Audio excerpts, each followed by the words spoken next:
Bonjour à tous, je suis professeur Bizef. Aujourd'hui, cours sur les 3 lois de Newton, mais cette fois-ci, je ne suis plus seul, je suis avec... Dr Fire, on va vous présenter les 3 différentes lois de Newton, illustrées chacune par un exemple.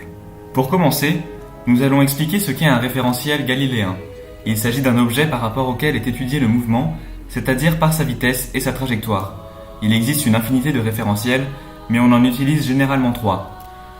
Le référentiel héliocentrique, le centre du repère étant le centre du Soleil et les 3 axes 3 étoiles alpha, bêta et gamma.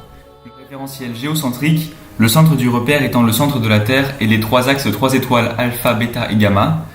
Le référentiel terrestre, il est considéré comme galiléen si l'étude est limitée dans le temps, car la Terre n'est pas un point fixe.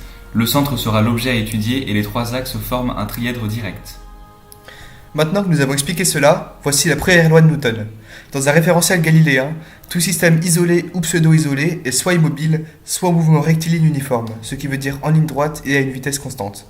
Ce qui revient à dire que la somme des forces est égale vecteur nul. Cela se traduit par ce schéma d'un bloc de pierre sur une pente. La flèche rouge représente le poids de ce bloc, la flèche orange représente les frottements, la flèche rouge la réaction normale du sol et la flèche verte la réaction totale du sol, c'est-à-dire les frottements et les réactions normales. Comme la réaction totale du sol et le poids du bloc s'annulent, même direction, même norme, mais sens différents, alors la somme des forces est égale à un vecteur nul, alors le bloc est bien en mouvement rectiligne uniforme d'après la première loi de Newton. Passons maintenant à la deuxième loi de Newton. Dans un référentiel galiléen, la dérivée par rapport au temps de la quantité de mouvement est égale à la somme des forces s'appliquant au système. On a donc somme des forces égale dp sur dt égale d de m fois v sur dt égale m de dv sur dt égale m fois a. Quand un objet est en chute libre, la seule force à laquelle il est soumis est celle exercée par son poids, ce qui signifie que la somme des forces est égale à P, qui est égale à M fois G. Par conséquent, on a donc G égale A. Pour finir, la troisième loi de Newton.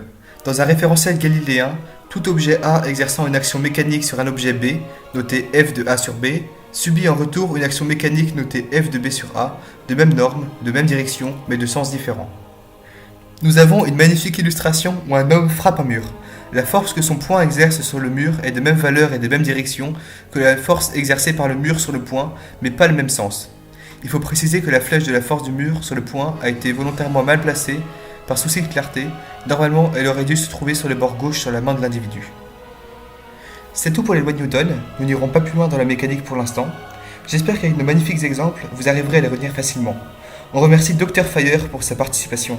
Mais merci à vous, professeur, de m'avoir accueilli, et peut-être que je reviendrai vous parler du plateau de Golan.